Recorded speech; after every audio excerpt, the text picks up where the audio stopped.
I think some people have given up their entire careers to combat Donald Trump. Other people, law firms, CBS News, several others have bowed to him. What they don't realize is this: people like Donald Trump are often a bottomless pit of need. There Yeah. will be no level of tribute that will satisfy him enough to be loyal to you. You don't need to look any further than Marjorie Taylor Greene, who for almost a decade was one of his most ardent supporters. Yes. She was a lightning rod for the whole movement.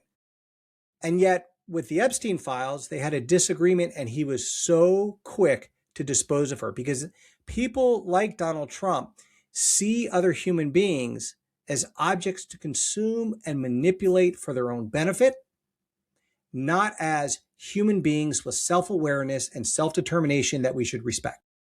Well, to that point, let me did you ever see the movie Tombstone? Yeah, but like when it came out.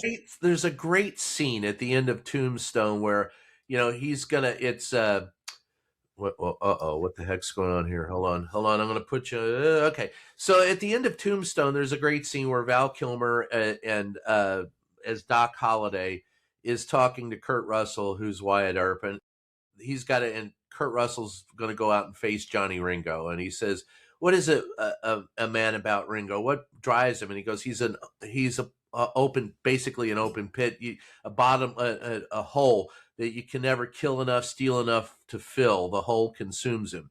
I always looked at Donald Trump in that manner. I have to tell you. So, is there any truth to that? Is that type of mindset in fact exist among people, that you can't fill the hole? Yeah, absolutely. And that's what makes them incredibly dangerous. Right. My wife and I were having this conversation the other night, and I you've seen this because you were in places where criminals occurred. And I'm going to extrapolate beyond Donald Trump into this kind of wider world of good versus evil.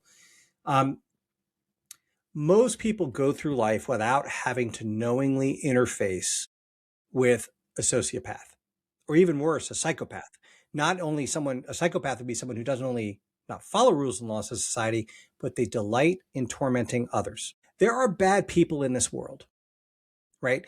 And we need to acknowledge that. In some ways, our democracy breeds a sense of complacency because we expect law and order. We expect consequences, and what we're seeing is a group of people hijacking the process for their own benefit with nefarious intent.